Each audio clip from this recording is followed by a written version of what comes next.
ஒரு பீப்பா எண்ணெய் வந்து $100 எட்டிடுச்சு. முதல்ல ஒரு 60 சில்லறையில் இருந்துச்சு. இந்த போர் தொடங்கின பிறகு மெதுவாக ஏறி இன்னைக்கு நம்ம பேசிகிட்டு இருக்க இந்த நேரத்தில் $100க்கு மேலே போயிடுச்சு. ஆனால் அவர்களால் அந்த எண்ணெயை உற்பத்தி செய்தாலும் கூட அதை ஏற்றுமதி செய்வதற்கான வழிகள், ஹார்மோஸ் ஜலசந்தி வழியாக ஏற்றுமதி செய்வதற்கான வழிகள் இல்லாமல் போயிடுச்சு. அது வழியாக தான் நிறைய அவர்கள் வளைகுடா நாடுகளை பொறுத்த வரைக்கும் அவர்கள் அதை பண்ணுறாங்க.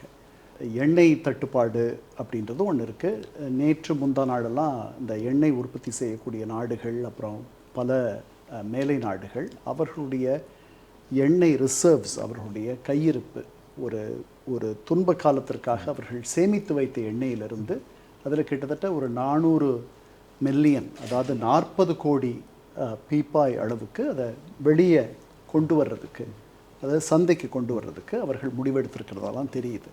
நமக்கு இந்தியாவுக்கும் இந்த துன்பம் அதிகம். ஏன்னா நம்முடைய வரக்கூடிய எண்ணெய் வரத்து நிறைய அந்த ஹார்மோஸ் ஜலசந்தி வழியாக தான் வருது.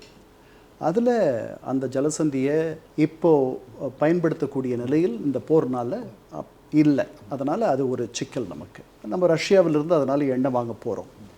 நமக்கு வந்து ஒரு ஏறக்குறைய ஒரு 50-60 நாட்கள் எண்ணெய் கையிருப்பு என்பது நாம் சேமித்து வச்சுருக்கிறோம். இது 70களுக்கு பிறகு நாடுகள் ஒரு துன்பத்தின் போது தெரிந்து கொண்டது. இந்த மத்திய கிழக்கு வந்து ஒரு நிலைத்தன்மை உள்ள ஒரு இடம் கிடையாது, அன்ஸ்டேபிள், நிலைத்தன்மையற்ற ஒரு இடம். அதனால் அங்கே நிறைய எண்ணெய் உற்பத்தி என்பது அங்கே தான் நடக்குது. இப்போ போர்களின் போது இந்த மாதிரி எண்ணெய் தட்டுப்பாடு வரும்.